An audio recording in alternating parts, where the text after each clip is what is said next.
Quando alguém desaparece, os seus familiares e amigos ficam com aquela sensação de angústia, se perguntando o que realmente teria acontecido e se a pessoa ainda está viva em algum lugar. Porém, muitas vezes esses casos não são solucionados e infelizmente a vítima nunca mais é encontrada. Aqui é o Drake e hoje nós vamos falar sobre o misterioso desaparecimento de uma jovem que era filha de um cidadão do Vaticano.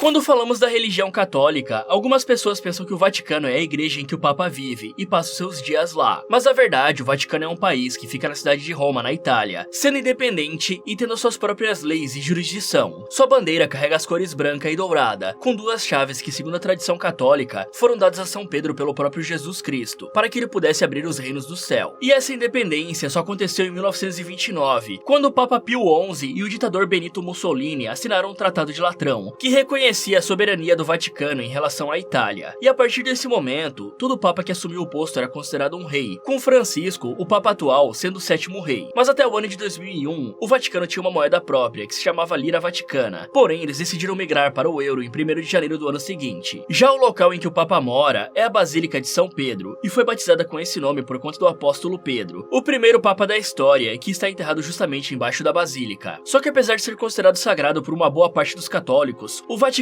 supostamente está envolvido em muitas atividades suspeitas, desde lavagem de dinheiro, envolvimento com a máfia e até crimes com menores de idade. Supostamente, é claro. E com certeza o mais famoso deles é o caso da Emanuela Orlandi, a garota que desapareceu no Vaticano. Emanuela era uma adolescente de 15 anos que nasceu em Roma, em 14 de janeiro de 1968. No total, ela tinha 3 irmãs e um irmão mais velho chamado Pietro. Seu pai era Ercole Orlandi, um funcionário do Vaticano, e por conta disso, Emanuela e seus outros filhos podiam circular livremente pelo local, com exceção de algumas áreas restritas, que somente os bispos e cardeais tinham permissão para visitar. E nessa época, os Orlandi faziam parte das famílias tradicionais que serviam ao Vaticano, porque eles tinham trabalhado para vários papas ao longo da história, ganhando o direito de morar em um apartamento que pertencia à Igreja Católica, visto que não era possível comprar propriedades lá, sendo todas gerenciadas e administradas pelo Vaticano. Até porque esse é literalmente o menor país do mundo, com menos de 1000 habitantes e apenas 44 hectares de tamanho. Então fica muito fácil para a igreja supervisionar e controlar tudo. Mas voltando para Emanuela, ela tinha acabado de terminar o 2º ano do ensino médio, e ao invés de descansar um pouco nas férias, a jovem não parou e continuou estudando, dessa vez se dedicando à música que era sua grande paixão. Emanuela já dominava o piano e estava aprendendo a tocar flauta, tendo aula 3 vezes por semana na escola Tommaso Ludovico da Vitória, além de cantar no coral da igreja Santa Ana. E essas duas instituições também pertenciam ao Vaticano. E aí no dia 22 de junho de 83, Emanuela estava se preparando para ir estudar flauta na escola de música, que apesar de ser no Vaticano, ficava localizada fora do país, na cidade de Roma. E por isso, a garota tinha que pegar um ônibus e caminhar alguns metros para chegar até lá. Só que nesse dia, Emanuela estava atrasada, e ainda por cima a temperatura se encontrava acima dos 30 graus. E por não querer caminhar no calor e nem perder a aula de flauta, a garota pediu para Pietro, seu irmão mais velho, que desse uma carona para ela. E como já estava com preguiça e ocupado com a sua namorada que queria sair junto com ele no mesmo horário, Pietro recusou o pedido de Emanuela. E isso causou uma pequena discussão entre os irmãos, que atormentaria o rapaz para o resto da vida, pois ele pensou que se tivesse acompanhado a garota ao invés da namorada, sua irmã ainda poderia estar viva até hoje. Porém, eu particularmente duvido disso, já que a jovem provavelmente estava sendo observada há um bom tempo por pessoas mal intencionadas, e se o crime não tivesse acontecido nesse dia, certamente iria acontecer em uma outra oportunidade. E talvez a coisa que mais deixou Pietro chateado foi o fato da sua última conversa com a sua irmã ter sido na verdade uma discussão por conta de uma carona. Então nas próximas horas, a jovem pegou um ônibus e chegou na escola de música, participando da aula. Só que na hora de ir embora, lá pelo finalzinho da tarde, ela telefonou para a residência da família, e quem atendeu foi a sua irmã Federica. E aí, a Manuela explicou que antes de chegar na escola, um suposto representante da Avon parou ela na rua e ofereceu uma excelente oportunidade de emprego. A jovem teria que distribuir panfletos em um desfile de moda por 2 horas, e ganharia uma grande quantidade de dinheiro por isso. Mas Federica sabia que tinha algo de errado. A oferta era boa demais para ser verdade. Eram 270 dólares canadenses para trabalhar apenas 2 horas entregando panfletos, o que dá atualmente R$ 1.100.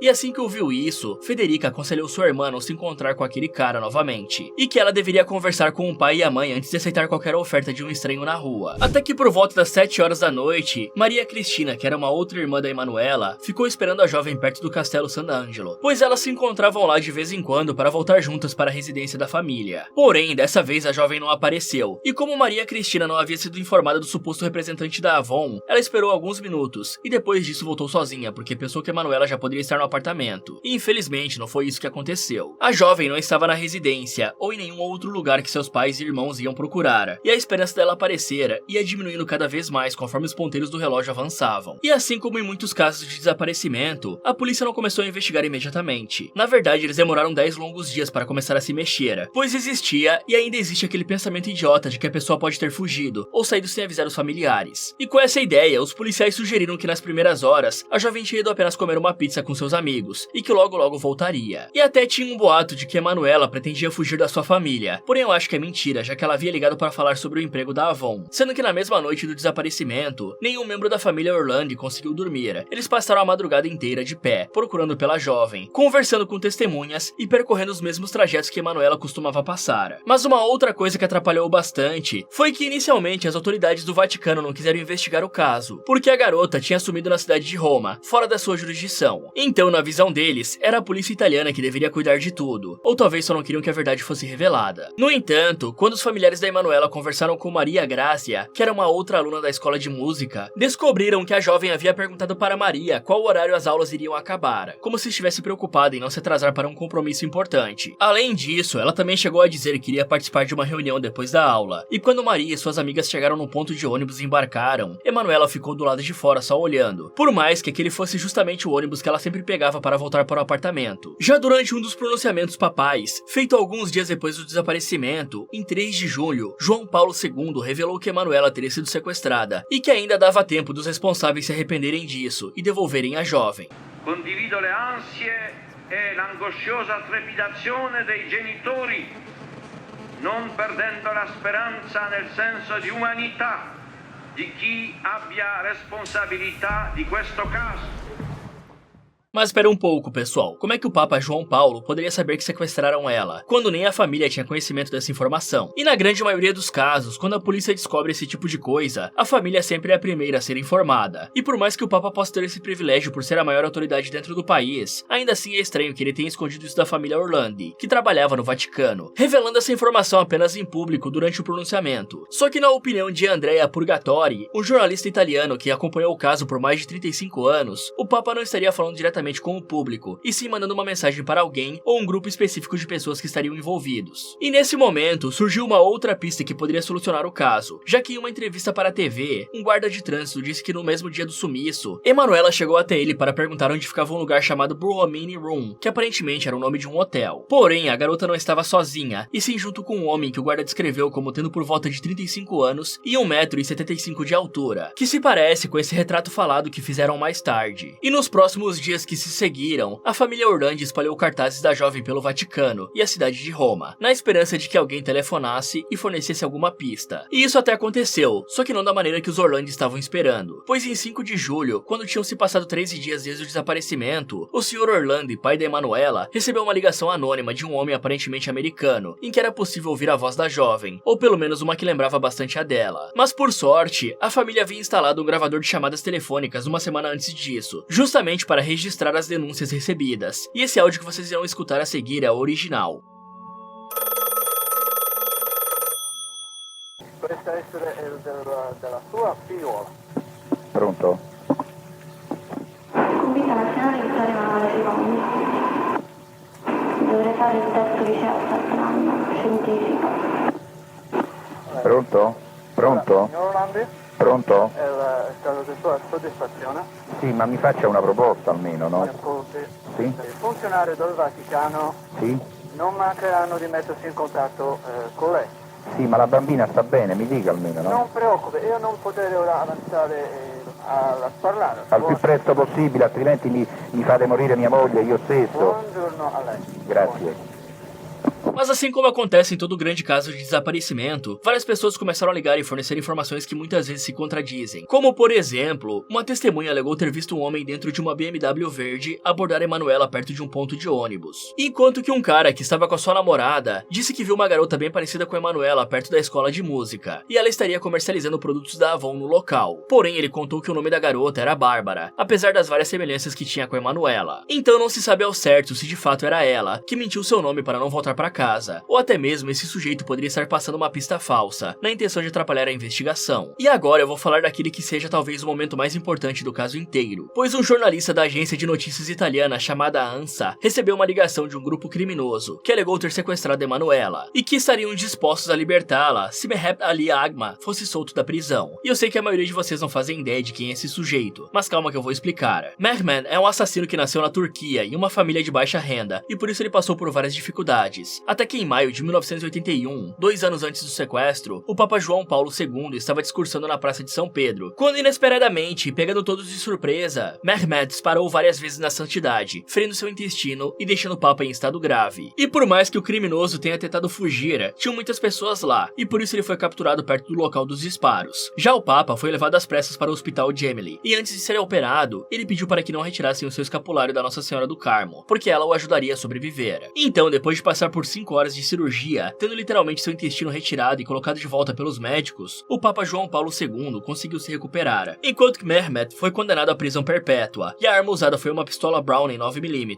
Inclusive, descobriram mais tarde que a União Soviética encomendou o ataque, porque o João Paulo II era anticomunista, mas por sorte eles contrataram o turco errado, porque se fosse esse aqui, eu não sei se o Papa ainda estaria vivo. Mas voltando a falar da Emanuela, ninguém sabia se a ligação recebida pelo Sr. Orlandi e pelo jornalista foram realizadas pelo mesmo grupo criminoso, chamado de Lobos Cinzentos, do qual o atirador turco fazia parte. Até porque a primeira voz parecia ser de um homem adulto, educado e bastante calmo, enquanto que a segunda, feita para o jornalista, era de um jovem que estava bem nervoso. Mas existe a possibilidade de que 2 membros dos Lobos Cinzentos tenham realizado cada um uma única chamada. E para comprovar que estavam realmente com a garota, os criminosos disseram que os policiais deveriam verificar uma lixeira localizada na frente do parlamento. E quando os agentes chegaram lá, eles encontraram dentro da lixeira um envelope que continha uma cópia da carteirinha estudantil da Emanuela na escola de música. Mas juntamente a isso, os sequestradores fizeram uma ameaça que tirou o sono da família Orlandi, pois a garota seria eliminada em 14 dias. Isso se Mehmet, aquele que tentou acabar com o Papa, não fosse libertado da prisão. E apesar dos vários pedidos que os Orlandi fizeram para o Vaticano, não tinha a menor possibilidade das autoridades soltarem um criminoso que quase conseguiu finalizar a maior autoridade da igreja no mundo. Até porque aquele documento achado na lixeira era apenas uma cópia e não a original, o que significava que os criminosos poderiam ter conseguido essa cópia com algum funcionário da escola, e mesmo se não tivesse pego diretamente com a Emanuela, não era uma prova de que ela ainda estava viva, e que seria entregue se o Vaticano libertasse o prisioneiro. Já em 17 de julho, faltando 3 dias para que o prazo acabasse, o Papa João Paulo II fez mais um pronunciamento, dessa vez com várias emissoras de televisão filmando tudo e transmitindo para o resto do mundo, e também com uma multidão de pessoas acompanhando presencialmente. Mas segundo o Papa, eles estariam fazendo de tudo para devolver a garota à sua família. Só que nesse mesmo dia, os sequestradores ligaram mais uma vez e colocaram uma outra prova em uma lixeira diferente da anterior. Era uma fita que continha uma gravação simplesmente perturbadora. No áudio, era possível ouvir Emanuela fazendo aquilo contra sua vontade. E por motivos óbvios, eu não vou colocar esse áudio aqui. Mas por alguma razão, Pietro, o irmão mais velho da jovem, descobriu anos depois que o serviço secreto italiano editou o áudio para retirar as vozes dos homens que estavam forçando Emanuela a fazer aquilo. E fica aqui o questionamento: por que uma agência tão importante do país iria adulterar uma prova envolvendo o sequestro da garota? E bom, existe uma teoria que tenta explicar isso, já que supostamente quem queria libertar o atirador turco não eram os Lobos Cinzentos, e sim a própria União Soviética, que tinha a intenção de dar um sumiço no cara para fazer uma queima de arquivos. E dessa forma, eles não seriam acusados pela tentativa de assassinato do Papa, pois seria bem ruim para a nação se eles carregassem essa fama internacionalmente. Porém, antes do prazo acabar, aconteceu algo que é no mínimo suspeito. A polícia de Roma se afastou um pouco do caso e deixou que o Vaticano cuidasse das negociações. Eles até mesmo criaram uma linha telefônica exclusivamente para falar com os sequestradores, cujo número era 6985. E aí, quando os criminosos entraram em contato com o Vaticano através dessa linha, uma freira atendeu e redirecionou o telefonema para o cardeal Agostini Casaroli, que era um secretário de Estado da Igreja Católica nessa época. E apesar da conversa ter durado um tempo considerável, o Vaticano nunca divulgou nenhum detalhe sobre o que o cardeal teria falado com os criminosos nessa ocasião. Já depois que o prazo acabou, os sequestradores sumiram de vez, nunca mais entrando em contato. E com o passar dos dias, o corpo de Emanuela não apareceu, bem como nenhuma prova da sua morte, o que de certa forma ainda dava esperanças para a família de encontrá-la viva. Enquanto que aquela gravação de áudio da fita que foi deixada na lixeira poderia ter sido retirada de um filme para maiores, mas isso é só um boato e não uma informação comprovada. No entanto, nos anos seguintes, infelizmente não surgiu nada de revelador ou de grande importância para solucionar o caso, que foi perdendo atenção e ficando esquecido. Inclusive, o Sr. Orlandi continuou trabalhando normalmente para o Vaticano, tendo acesso diretamente ao João João Paulo II. Porém, ele não fazia perguntas sobre o caso para o Papa, porque tinha medo de ser demitido. Até que em 2004, o Sr. Orlandi faleceu, e antes de partir, ele disse que havia sido traído por aqueles que serviu a sua vida inteira. Mas calma, que isso não significa que o Vaticano cometeu o crime, e sim que eles podem ter ocultado provas ou investigado tudo de forma negligente. E agora, passando para 2008, João Paulo II já havia morrido há cerca de 3 anos, sendo mais uma vítima da doença de Parkinson. E quem assumiu o seu lugar foi o Papa Bento XVI.